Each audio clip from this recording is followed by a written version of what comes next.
បើទោះបីជានៅក្នុងសម័យបច្ចុប្បន្នយើងមានការកត់ត្រាដោយប្រើប្រាស់បច្ចេកវិទ្យាច្រើនយ៉ាងណាក៏ដោយក៏ខ្ញុំនៅតែគិតថាការសរសេរដោយដៃគឺវានៅតែមានសារៈសំខាន់សម្រាប់យើងផងដែរនៅក្នុងការ take note នៅក្នុងការ note ចំណាំអ្វីផ្សេងៗដែលយើងទទួលបានពីបរិបទជុំវិញខ្លួនក៏ដូចជាអ្វីដែលយើងទទួលបានពីចំណេះដឹងពីផ្សេងៗពីការអានសៀវភៅតាមរយៈការ research ផ្សេងៗខណៈពេលខ្លះអាចនិយាយបានថាការសរសេរដោយដៃវាអាចនឹងធ្វើយើងមានគំនិតសរសេរច្រើនជាងមុនពង្រីកនៃការសរសេរបានច្រើនជាងមុនហើយយើងអាចជាគេថាមានភាពស្និទ្ធស្នាលជាមួយនឹងសំឡេងរបស់យើងច្រើនជាងមុនជាងសរសេរនៅលើដូចជា computer ដូចជាទូរស័ព្ទផ្សេងៗមិនថាពេលដែលយើងកំពុងតែសិក្សាមិនថាពេលដែលយើងកំពុងតែស្ដាប់គឺយើងអាច take note ចូលសៀវភៅ note របស់យើងដោយប្រើប្រាស់ប៊ិចជាមួយនឹងសៀវភៅរបស់យើងសរសេរចំណុចដែលយើងទទួលបានក៏ដូចជាចំណេះដឹងដែលយើងទទួលបានជាទូទៅខ្ញុំតែងតែប្រើប្រាស់វាជារៀងរាល់ថ្ងៃដើម្បីសរសេរនៅចំណុចផ្សេងៗក៏ដូចជានៅចំណេះដឹងផ្សេងៗមិនថាចំណេះដឹងពីខាងក្រៅមិនថាចំណេះដឹងដែលយើងសិក្សារៀនសូត្របានដោយខ្លួនឯងមួយទៀតគឺយើងសរសេរនៅពាក្យពេចន៍អ្វីដែលយើងចង់និយាយជាមួយនឹងខ្លួនឯងការដែលយើងសរសេរកាន់តែច្រើនគឺយើងមានភាពស្និទ្ធស្នាលជាមួយនឹងខ្លួនឯងកាន់តែច្រើនជាងមុនពិសេសគឺយើង take note ចូលសៀវភៅកំណត់ហេតុរបស់យើងសរសេរនៅអ្វីដែលយើងបានជួបប្រទះសរសេរនៅអ្វីដែលយើងបានឃើញក៏ដូចជានៅអ្វីដែលយើងបានគិតហើយសរសេរនៅចំណុចដែលយើងត្រូវអភិវឌ្ឍចំណុចដែលយើងខ្វះខាតចំណុចដែលយើងត្រូវគេហៅថាអភិវឌ្ឍបន្តអីចឹងទៅនឹងយើងអាចសរសេរចូលនៅក្នុងសៀវភៅបាននៅពេលដែលយើងបើកមើលទៅវាប្រៀបបីដូចជាមាន master plan មួយដើម្បីយើងបន្តដំណើរទៅមុខទៀតខ្ញុំតែងតែប្រើប្រាស់ប៊ិចជាមួយនឹងសៀវភៅដើម្បីសរសេរនៅអ្វីដែលខ្ញុំចង់សរសេរក៏ដូចជានៅអ្វីដែលខ្ញុំបានគិតជារៀងរាល់ថ្ងៃមិនថាថ្ងៃណាក៏ដោយគឺយើងសរសេរជារៀងរាល់ថ្ងៃជាងបាន note ដាក់ថ្ងៃវាបានត្រឹមត្រូវដើម្បីឲ្យចាំថាថ្ងៃនេះយើងបានសរសេរពីអីថ្ងៃនោះយើងបានសរសេរពីអីហើយថ្ងៃនេះខ្ញុំនឹងចែករំលែកអំពីអត្ថប្រយោជន៍នៃការសរសេរដោយដៃក៏ដូចជាការ take note ចូលសៀវភៅថាតើវាមានសារៈសំខាន់អ្វីខ្លះកុំភ្លេចតាមដានទស្សនាវីដេអូមួយនេះរហូតដល់ចប់សារៈសំខាន់ទី1នោះគឺមានឱកាសនៅក្នុងការពង្រីកនៃចំណេះដឹងមិនថានៅក្នុងការធ្វើអ្វីក៏ដូចជាការគិតអ្វីឬក៏សរសេរអ្វីទេគឺយើងនៅពេលដែលយើងសរសេរចូលនៅក្នុង note សៀវភៅ note របស់យើងគឺយើងមានឱកាសនៅក្នុងការពង្រីកនៅចំណេះដឹងផ្សេងៗក៏ដូចជា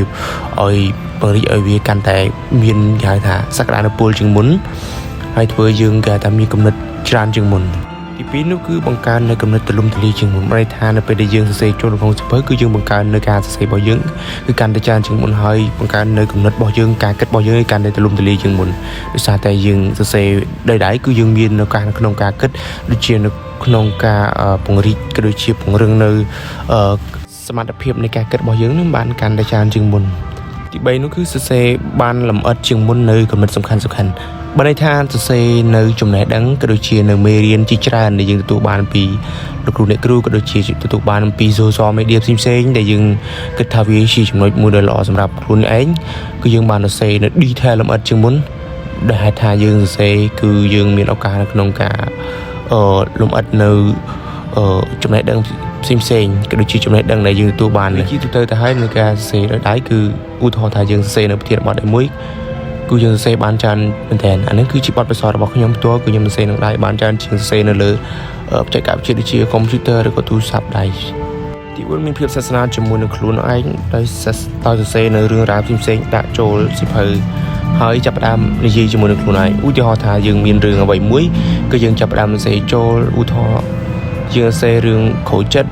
រឿងពិបាកចិត្តអីផ្សេងៗយើងសរសេរហើយយើងរកដំណោះស្រាយថាហេតុអ្វីបានជាវាទៅជាអញ្ចឹងយើងមានឱកាសនៅក្នុងការជជែកជាមួយនឹងខ្លួនឯងមែនទែនជាពិសេសគឺយើងសរសេរចូលនៅក្នុងសៀវភៅកំណត់ហេតុរបស់យើងសៀវភៅកំណត់ហេតុប្រចាំខ្លួនរបស់យើងមានឱកាសនៅក្នុងការជជែកជាមួយនឹងខ្លួនឯងពីប្រៀបបីដូចជាយើងកំពុងតែនិយាយជាមួយនឹងខ្លួនឯងយ៉ាងដូចនេះដែរហើយវាក៏ជាអ្វីដែលខ្ញុំបានអនុវត្តក៏ដូចជាបានធ្វើវាជាប្រចាំដែរដែលហេតុថាយើងសរសេរទៅយើងរាយរាប់នៅរឿងរ៉ាវជាច្រើនដែលយើងបានឆ្លងកាត់ហើយចាប់ផ្ដើមរកដំណោះស្រាយថាហេតុអ្វីបានជាវាដូចនេះទី5គឺស្តៀងជាមួយនឹងទី4ដែរគឺស្វែងរកនៅដំណោះស្រាយសម្រាប់ខ្លួនឯងបើថានៅពេលដែលយើងប្រើប្រាស់ការសរសេរដោយដៃនេះគឺយើងអាចស្វែងរកនៅគេហៅថាដំណោះស្រាយសម្រាប់ខ្លួនឯងមិនថាបញ្ហាផ្សេងៗក៏ដូចជាបញ្ហាអ្វីដែលចូលក្នុងជីវិតរបស់យើងទី6ចុងក្រោយគឺយើងការផ្ដាច់ពី social media នៅពេលដែលយើងមានការសរសេរក៏ដូចជាការ take note ប្រចាំថ្ងៃគឺយើងនឹងកាត់ផ្ដាច់ពី social media បានច្រើនជាងមុនហើយយើងនឹងព្យាយាមក៏ដូចជាយើងនៅតែជាមួយនឹងសៀវភៅរបស់យើងនោះទេវាអាចនឹងធ្វើឲ្យយើងកាត់បន្ថយបានខ្លះៗជាមួយនឹង social media ផ្សេងៗ ហើយសម្រាប់វីដេអូគឺជាដល់ទីបញ្ចប់ហើយសូមអរគុណសម្រាប់ការទស្សនាវីដេអូមួយនេះរហូតដល់ចប់អរគុណអ្នកទាំងអស់គ្នា